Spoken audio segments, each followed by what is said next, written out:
Once again, it's Kennard Vernon Stewart here for the podcast. Talking Auburn football. Like the video, comment, and subscribe to the channel. Been a couple of days, man, since I've had a chance to talk to you good people out there. As always, it's great to be an Auburn Tiger, War Eagle.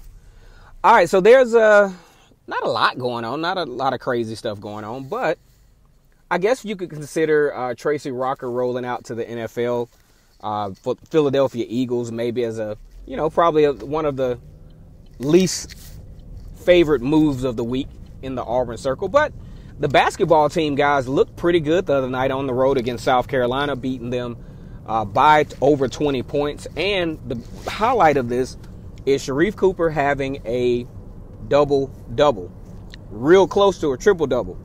A lot of you guys may not know this, but a triple-double is this in basketball. When you score over 10 points or more, 10 rebounds or more, and 10 assists. Now, for those of you who are not deep into basketball like that, assists are when you throw the ball to another player and it leads to a score.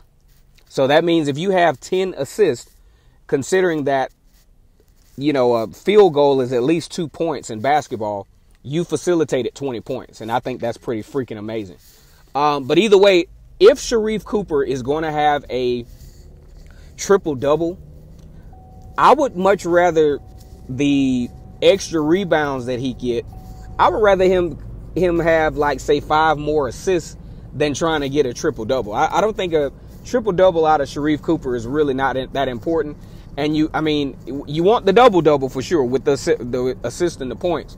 But the rebounds, Auburn has some tall players. He shouldn't be down there having to be dependent on to rebound. But if he does it, for shit-talking purposes, yeah, great. But those 10 points, 10-plus points, 10-plus assists is definitely what's needed out of Sharife Cooper. Now, on to the whole Tracy Rocker thing. I got a question for all of you guys out there. When you ask about a coach, the first thing I know most of you all ask when Brian Harsin was piecing together his staff, the common theme was, can this guy recruit? Can this guy recruit? Has he recruited in the SEC before? Has he recruited at another Power 5 team before? How successful was he? It wasn't so much the schematics of the particular coach. Maybe Derek Mason was the one that got the most press about schematics defensively. But the main conversation is, can you recruit? And I think the even more pressing conversation is not whether you have the ability to recruit. It's more so whether you even have the desire to recruit. It takes a lot of energy. It takes a lot of time. It takes a lot of travel. It takes a lot of research. It takes building a high-level pipeline of high schools and junior colleges that you're going to pool talent from. It takes building rapport. It takes trust of that high school college relationship. Parents get involved. Having to go, just for political purposes or campaign purposes, got to go to some of these football games. You go to a football game Friday night, and then you got a game to coach that Saturday morning. You see, when you factor all of that in, you factor in Tracy Rocker's been around for a while. He's been coaching football for quite some time. And the recruiting element of college football gets more and more competitive every year. And Tracy Rocker isn't getting any younger.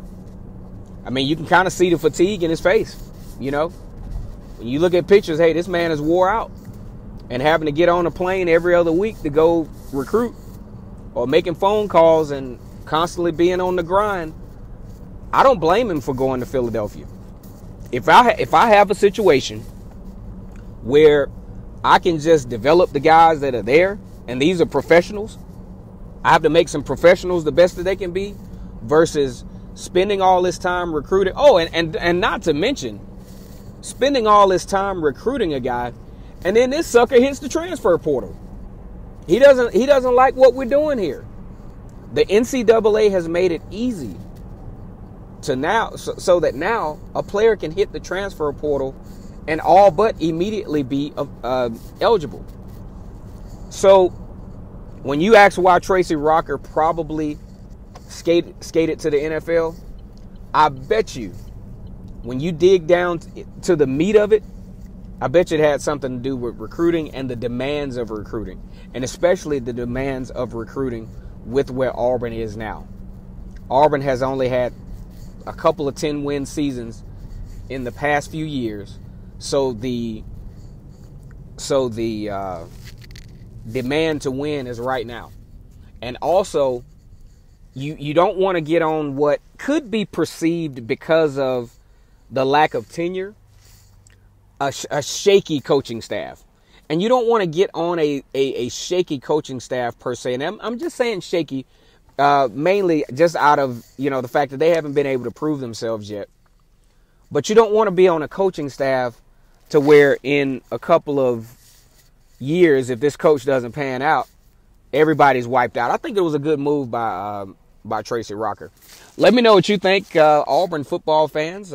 Get a couple of SEC fans rolling through every now and then. Get a couple of Alabama fans who are welcome, I guess. They always bring that superiority complex over here, but I mean, it is what it is. Like this video, comment, and subscribe to the channel. Let's get the comments up. Let's get the likes up. As always, it's great to be an Auburn Tiger. War Eagle.